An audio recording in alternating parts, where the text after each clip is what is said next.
영국에서 말이죠. 4번이나 수상을 역임하면서 많은 사람에게 존경을 받았던 글래드스턴에게 한 젊은이가 찾아와서 이렇게 물었습니다. 마음 깊은 곳에 있는 슬픔을 어떻게 치료받을 수 있을까요? 그랬더니 수상이 잠깐 고민하더니 참 내가 좋은 방법이 하나 있다. 그렇게 이야기하면서 이런 제안을 하는 거죠. 젊은이, 당신이 예수를 믿고 구원을 받으십시오. 그리고 난 다음에 전도의 삶을 사십시오. 그러면 당신의 마음속에 있는 슬픔이 다 치료가 될 것입니다. 저는 이번에 책을 읽으면서 너무나 참 깊은 마음의 감동이 일어났습니다. 여러분 정말 그렇습니다. 예수를 믿을 때 영혼의 슬픔과 우울이 치료되어지고 해결되어지죠. 뿐만 아니라 내가 예수를 다른 사람에게 전하기 위해서 기도하고 애쓰고 수고하고 노력할 때에 상상할 수 없는 큰 기쁨이 우리를 또 지배하게 되어집니다. 믿지 않는 영혼을 품고 우리가 기도하며 전도할 때 참으로 우리 안에 있는 그 자기중심성 혹은 이기성 이런 것들이 좀 자제되어지거나 가라앉습니다. 그리고 정말 그 영혼을 사랑하는 마음으로 그가 주님의 품에 안식하기를 원하는 마음으로 그 사람을 위해서 기도하면서 우리가 어떻게 전도할까 고민을 하기 때문에 내가 나 자신도 모르게 성숙자의 길로 가는 기쁨을 가지게 되는 거예요.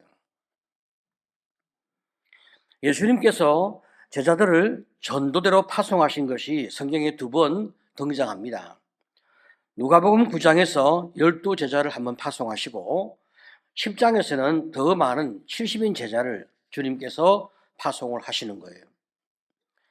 예수님은 제자들을 세상에 이제 전도하러 보내실 때에 너무나 이 일이 위험한 일임을 알고 계셨습니다.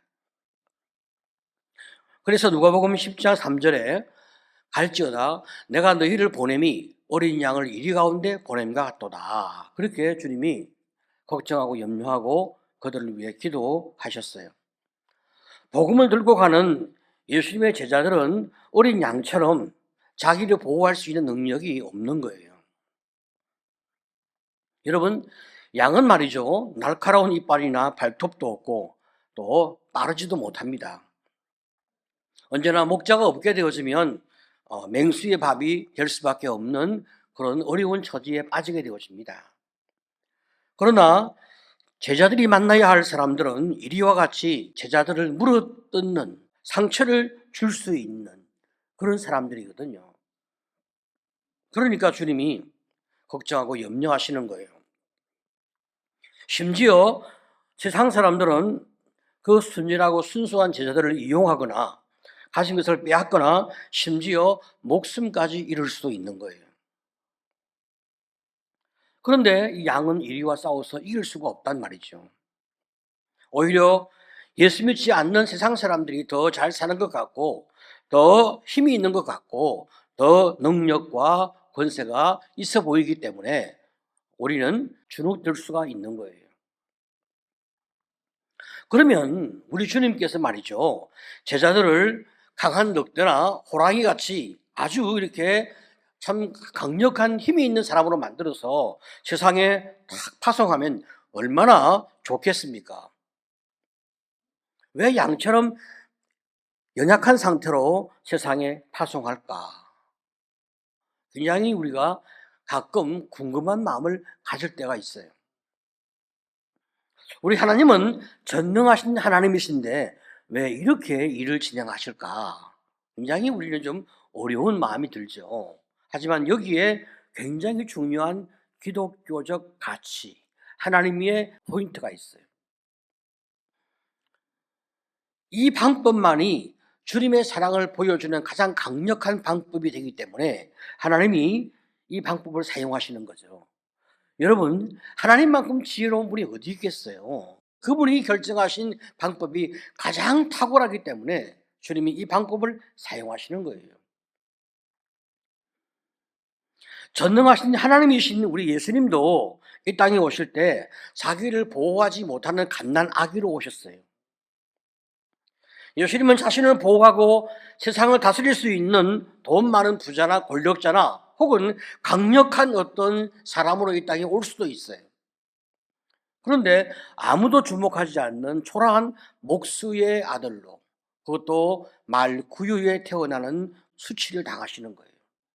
예수님이 이런 모습으로 사람 앞에 다가서야 세상 사람들이 예수님을 두려워하거나 무서워하면서 복종하는 것이 아니라 예수님 안에 있는 진실한 사랑을 경험하고 예수를 영접할 수 있는 기회가 되어지기 때문에 주님이 이렇게 접근하게 됩니다.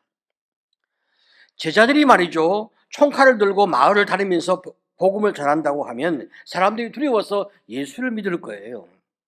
그러나 그것은 진정한 믿음이 아니기 때문입니다.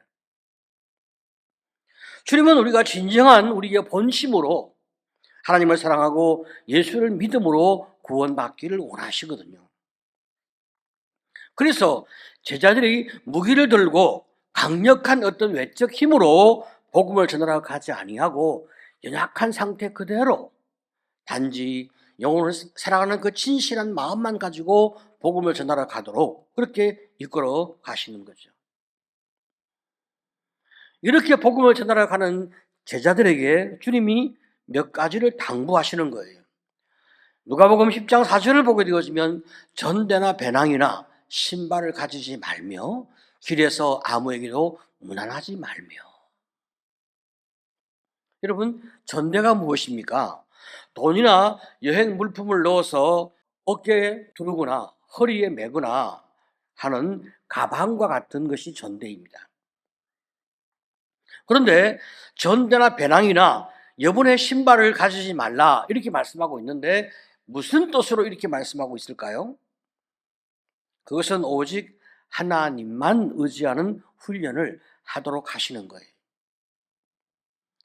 하나님께서 보내시는 일꾼은 하나님이 필요한 것들을 다 먹이고 입히고 공급하신다. 이런 분명한 믿음과 그 믿음에 대한 분명한 경험을 하도록, 그래야만 하나님을 더 많이 의지할 수 있기 때문에 그 하나님을 의지하는 그 믿음을 키우도록 하기 위하여 주님께서 아무것도 가지지 말고 오직 하나님만 의지하는 마음을 가지고 복음을 전하러 가라, 그렇게 말씀하고 계신 거예요. 그러므로 70인 전도대에게 하나님을 의지하고 빈손으로 가라 이렇게 말씀하신 것은 하나님의 공급하심을 경험하는, 강력한 하나님의 그 먹이고 입히고 돌보심을 경험하면서 복음을 전하는 그런 전도자의 축복을 경험하도록 하기 위해서 주님이 이렇게 말씀하셨어요.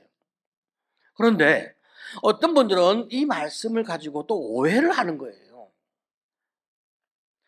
믿음이 좋은 성도들 혹은 믿음이 좋은 목사님들은 무조건 가난하게 살아야 되지 않냐, 이렇게 또 왜곡하시는 거예요. 뿐만 아니라 저축이나 보험도 가입하면 안 되고 집도 있으면 안 되고 하루 세 끼 먹는 것 외에는 모두 다 구제하면서 살아야 하나님이 기뻐하시는 그런 믿음의 삶이 아니냐, 이렇게 주장하는 사람들이 있습니다.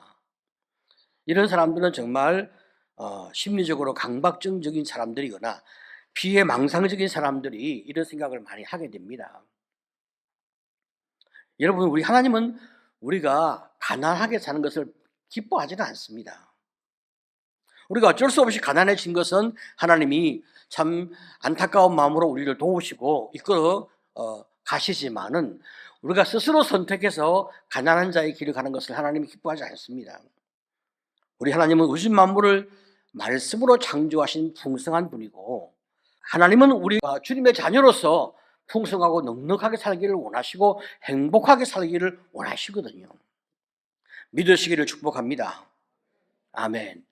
오해가 없어야 돼요. 복음에 대한 오해가 없어야 우리가 시각이 넓어지고 넓은 가슴으로 하나님을 향하여 피해의식을 갖지 않을 수가 있는 거예요. 다만 하나님 우리에게 싫어하시는 것이 있는데 그게 뭐냐면 우리가 물질에 집착하는 물질의 노예가 되거나 혹은 사람에게 집착하는 사람의 노예가 되거나 혹은 우리가 권력을 추종하는 권력자의 노예가 되는 것을 하나님이 기뻐하지 아니하시는 거예요. 주님은 마지막 최후의 만찬 때 그 사랑하는 제자들에게 이렇게 말씀을 하셨어요. 누가복음 22장 35절 이하를 보게 되었으면 그들에게 이르시되 내가 너희를 전대와 배낭과 신발도 없이 보내었을 때에 부족한 것이 있더냐 이르되 없었나이다. 중요한 것 36절입니다. 이르시되 이제는 전대 있는 자는 가질 것이요 배낭도 그리하고 검 없는 자는 겉옷을 팔아 살지어다. 우리 하나님께서 말이죠 70인 전도대에게는 아무것도 가지지 말가 그렇게 말씀하시는데 이번에는 주님이 뭐라고 말씀하십니까? 다 가져라 그렇게 말씀하고 계시니까 우리가 좀 헷갈릴 수 있잖아요. 왜 이렇게 다른 말씀을 하시지? 자, 여러분 우리 예수님께서 그 제자들을 향하여 기초훈련을 다 끝냈잖아요. 그러니까 그 다음의 삶으로 주님이 그들을 축복하는 거죠. 다시 말하면 전대나 배낭이나 신발을 갖지 말라 하신 것은 궁극적으로 하나님을 의지하는 삶의 훈련을 하도록 하기 위해서 우리가 우리 자신을 의지하거나 우리 소유를 의지하는 것이 아니라 오직 전능하신 너희 하나님, 너의 사랑하는 하나님만 의지하라 하는 이 훈련을 위해서 주님이 그렇게 우리를 이끌어 가신 거란 말이죠. 영적 기초 훈련이거든요. 그 다음에 영적 기초 훈련이 끝난 사람에게는 그 다음에 이제 주님이 삶의 훈련을 어떤 훈련을 하십니까? 청지기 훈련을 하는 거예요. 예수 중심의 마음을 가지고 청지기로 살라고 우리에게 말씀하고 계신 거죠. 그것은 하나님이 너에게 주신 모든 풍성한 것들을 네가 잘 누리며 잘 관리하며 주의 뜻대로 그것을 잘 사용하라. 이렇게 말씀하시고 계신 거죠. 이것이 바로 성숙한 삶의 길인 거예요. 자, 그러니까 영적 훈련에 있어서 기초 훈련이 잘 끝났다. 예수를 의지하는 훈련을 잘 마쳤다. 그러면 그 다음에 우리 주님께서 청지기적 삶을 사는 것을 우리에게 요구하신단 말이죠. 하나님이 너에게 주신 돈과 시간과 건강과 인간 관계와 사회적 지위 그 모든 것들을 주의 뜻대로 네가 잘 관리하며 살아가오. 이것이 주님께서 우리에게 분부하신 말씀이죠. 우리가 성경을 말이죠 전체적으로 포괄적으로 통합적으로 잘 보고 우리가 이해할 수 있는 그런 마음이 있어야 그런 실력이 있어야 하나님이 주시고자 하시는 모든 축복들을 우리가 다 누릴 수가 있게 되어지거든요. 여러분 기독교가 얼마나 참 광대하신 하나님의 그 마음을 추정하고 있는지 우리가 잘 알아야 합니다. 제가 처음에 목회를 시작할 때 교회 안에서 상처받은 영혼들을 잘 도와서 예수 잘 믿는 사람으로 이끌어 가야 되겠다. 그런 마음을 가지고 제가 이제 목회의 소명을 가지게 되었어요. 하나님이 나를 목사로 부르실 때에 저는 교회 안에서 성장한 사람으로서 교회 안에서 상처를 많이 받았기 때문에 교회 안에 있는 사람들을 1차적으로 내가 도와야 되겠다. 그런 마음을 가지고 목회를 시작한 거예요. 그래서 적은 수에 대하여 저는 전혀 부담을 갖지 않고 오히려 적은 수를 더 좋아하면서 왜? 더 잘 돌볼 수 있으니까. 그래서 그들을 성숙한 하나님의 사람으로 만들어가기 위해서 같이 예배하고 또 같이 교제하며 그런 아름다운 목회를 꿈꾸면서 목회를 시작을 한 거죠. 그런데 제가 이제 상담 목회를 적용하고 있으니까 다른 어느 누구가 가지 않는 길을 가고 있으니까 가끔씩 내가 방향을 잘 잡고 있는지 주님의 뜻대로 내가 목회를 잘 하고 있는지 스스로 자꾸 나를 돌아보게 되고 굉장히 또 걱정과 염려가 되는 마음이 많았습니다. 그래서 어떻게 하면 좀 더 하나님이 기뻐하시는 교회가 되도록 할 수 있을까 하는 고민을 하다가 이제 교회 연구 전문가에게 우리 교회가 건강한 교회인지 방향을 잘 잡고 있는지 좀 평가를 해달라. 그렇게 교회 컨설팅을 이제 세 차례나 요청을 한 거예요. 자, 첫 번째, 두 번째 이제 교회 컨설팅을 받고 난 다음에 결과가 똑같이 나왔죠. 그것은 우리 교회가 사랑이 넘치고 참 행복하고 하나님의 은혜가 풍성하게 있는 교회인 것은 맞는데 우리 교회가 전도에 대한 어떤 사모함과 열정과 강조가 없기 때문에 성도들이 이기적이고 미성숙한 방향으로 흐를 가능성이 있다. 이 보고가 제가 다른 두 기관에 의뢰했는데 똑같이 이 보고가 나왔어요. 그래서 제가 더 이제 기도하고 고민을 하기 시작한 거예요. 어떻게 하면 좋을까? 우리가 하나님이 기뻐하는 교회로 가야지, 우리끼리만 만족하고 우리끼리만 행복한 교회가 되어진다면 어떻게 주님이 우리를 축복하시겠나. 그래서 이제 더 정신을 차리고 기도하면서 어떻게 하면 우리 교회가 더 성숙하고 성도가 더 성숙한 성도가 될 수 있을까? 전략적인 측면에서 무엇이 부족했을까? 기도하고 고민하는 가운데서 주님께서 저에게 전도하는 교회, 선교하는 교회로 살라, 그렇게 이제 명령하셔서 저 자신이 이제 전도 훈련을 받기 시작한 거예요. 그리고 또 저 자신이 선교 대학원에 이제 등록을 해서 열심히 선교 훈련을 받기 시작했어요. 그리고 많은 성도들을 이제 전도 폭발 훈련을 또 받게 제가 이끌어 갔어요. 하지만 그것만 갖고는 좋은 결실이 나오지 않았다는 것이 이제 2차 컨설팅에 또 이제 결과로 나왔기 때문에 어떻게 하면 온 교회가 전도하는 교회, 선교하는 교회가 되게 할 수 있을까 고민을 하면서 수년을 연구하여 마침내 목장교회 시스템을 만들게 되어진 거예요.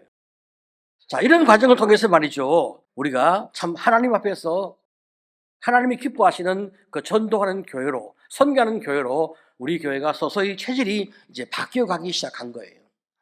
우리가 코로나 전까지는 말이죠, 1년에 2번씩 오이코스 초대를 했고, 코로나 이후에는 우리가 오이코스 초대와 총동원 주의를 번갈아 지금 시행을 하고 있죠. 이런 과정을 쭉 이렇게 우리가 훈련해 오다 보니까 우리 아이들도 참 지금 전도를 잘하고 있어요. 너무 감사한 일이죠. 자, 이런 과정을 통해서 우리 교회가 더 건강하고 성숙한 교회가 되어지는 것입니다. 영혼을 구원하고 사람을 사랑하는 마음을 갖지 않으면 나도 나 자신도 모르게 이기적이고 미성숙한 사람으로 전락하게 됩니다. 여러분, 우리가 우리 자녀에게 예수를 전하려고 노력을 합니다.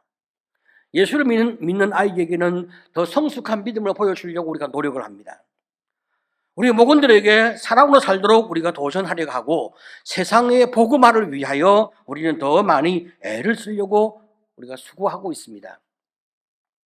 그렇게 우리가 그 방향을 가지고 살아갈 때 우리가 더 겸손한 마음으로, 더 이타적인 마음으로, 또 예수 믿지 않는 사람에게 혹은 예수 믿는 사람에게도 우리가 앞장서서 더 많이 감동을 주는 사람을 이제 살려고 우리가 노력을 많이 하게 되는 거죠. 복음화를 시키려고 하면 제일 중요한 것은 예수를 전해야 되고, 예수 믿는 사람에게는 더 수준이 있는 믿음의 삶을 살도록 우리가 그들을 훈련해 가야 하니까 우리 자신이 먼저 성숙한 삶의 모습을 그들에게 보여주어야 그들이 우리에게 감동을 받고 우리와 함께 그 길을 가게 되어집니다. 정말 여러분, 축복받은 가정이 어떤 가정입니까? 믿음으로 하나가 되는 가정이잖아요. 축복받은 교회가 어떤 교회입니까? 믿음으로 교회 체질이 하나가 되는 교회죠. 다른 소리가 없이 예수 안에 우리가 같은 방향을 가지고 한 마음으로 복음화를 위하여 살아가는 인격의 변화와 성숙을 위해서, 그리고 더 나아가서 세상을 향하여 우리가 복음을 전하며 살아가는 그 삶의 길로 우리가 가고 있단 말이죠. 그때 하나님의 축복을 우리가 누리게 되어지고 우리의 인격이 점점 성숙해지고 우리의 삶이 정말 하나님 앞에서 복을 받는 인생의 삶으로 바뀌게 되어지는 것입니다. 여러분, 사람은 누구나 이기적이고 자기 중심적이기 때문에 우리 자신이 다른 사람을 위해 사는 것이 귀찮고 힘들 수 있고, 내가 가지고 있는 돈과 시간을 남에게 주는 것이 아까울 수가 있습니다. 우리 교회도 마찬가지입니다. 우리 교회가 참으로 가지고 있는 이 시간과 그리고 재정과 그리고 어떤 에너지를 한국 교회와 세상에 나누어 주는 것, 우리가 어떨 때는 힘들 수 있고 버거울 수 있고 굉장히 어려울 수 있어요. 그렇지만 우리 개인이 이기적으로 사는 것과 가정이 이기적으로 사는 것과 교회가 이기적으로 사는 것은 다 같은 맥락이에요. 우리가 지금 성숙해졌다고 계속 성숙해지느냐? 그렇지 않아요. 인간의 본능은 뼛속까지 이기적이고 자기중심적입니다. 우리가 주님 나라에 갈 때까지 끊임없이 사람을 사랑하고 영혼을 섬기는 성숙의 길로 가려고 결심하고 그 방향을 향하여 우리가 수고하고 희생하지 않는다면 한순간 우리가 다시 이기적으로 돌아가게 되어지고 그 다음에 남는 것은 정말 삭막함과 그리고 악과 그리고 온갖 더러운 것만 남게 되어지는 거예요. 여러분, 부부가 사랑이 없어서 갈라서려 할 때 그 부부의 이혼의 그 싸움을 보세요. 얼마나 악한지, 얼마나 추잡한지. 우리는 상상할 수 없는 그 갈등과 싸움을 보게 되었습니다. 그것은 말이죠, 교회 분열도 마찬가지예요. 교회가 분열되어져서 싸울 때 여러분 보세요. 정말 너무너무 싫어서 어린 아이들은 그 광경을 보고 난 다음에 평생 다시는 예수 믿지 않겠다고 결심하게 됩니다. 사람이 한순간에 그렇게 되는 거예요. 그래서 우리는 주님 나라에 갈 때까지 하나님, 내가 예수를 바라보고 살아가는 우리 안에 이 마음이 한순간도 놓아지지 않게 하옵소서. 우리가 그 기도를 가지고 주님을 바라보고 살아가는 거예요. 여러분, 우리가 전도할 때 말이죠, 참으로 모욕을 당하기도 하고 희생을 하기도 하고 수고를 하기도 하고 참으로 우리가 얼마나 많은 어려움이 있어요. 그러나 하나님이 기뻐하시니까, 내가 또 주님의 사랑을 입었으니까 나도 영혼을 사랑하다가 내가 주님 나라에 가야지 라고 하는 그 순수하고 진실한 마음이 우리 안에 가득하니까 우리가 어떤 것도 마다하지 아니하고 우리가 최선을 다해서 그들을 사랑하며 섬겨보려고 노력을 하게 됩니다. 이거 얼마나 감동적인지 몰라요. 그가 어느 날 예수를 만나게 되어지면 그가 얼마나 행복해합니까? 그리고 자기를 전도해 준 우리에게 얼마나 감격스러워하고 얼마나 우리를 귀하게 생각합니까? 오늘 여러분, 영혼을 구원하는 길이 가장 성숙한 길인 거예요. 제가 목사로서 저희 가정에 갈 때마다 하루 수고를 끝내고 집에 들어갈 때마다 제 마음 가운데서 늘 갖는 마음이 우리 아이들한테 내가 악을 범하지 말아야지, 실수하지 말아야지 이런 마음을 갖게 되거든요. 마찬가지로 목사로서 교회를 목회할 때 성도들에게 내가 내 속에 숨어있는 악이 불쑥불쑥 나오지 않도록 내가 더 겸손하게 사랑을 가지고 살아야지 그런 마음을 가지게 되는 거예요. 그건 여러분 영혼을 사랑하고 영혼을 섬기려고 하기 때문에 내가 내 악을 다스리는 거잖아요. 우리가 그런 은혜가 있게 되어지면 주님 나라에 가는 날까지 우리의 인격과 삶이 점점 더 아름다워지고 성숙해지는데 어느 순간에 내가 그걸 놓는다. 그럼 여러분 한순간에 사람이 악해지지 않습니까? 그럼 자기 배우자나 자기 자식이나 혹은 성도를 향하여 무슨 말을 못하겠습니까? 영혼 구원을 통한 성숙의 길을 우리가 잘 걸어갔고 앞으로 또 잘 걸어갈 겁니다. 한순간도 이 마음 놓치지 아니하고 하나님이 나를 이 땅에 아직 살게 하신 이유는 영혼을 구원하며 영혼을 섬기라 말씀하신 길임을 기억하고 오늘도 내가 그 길을 가다가 주님 나라에 가리라 이 마음을 품고 살아가는 성도가 되시기를 간절히 축복합니다.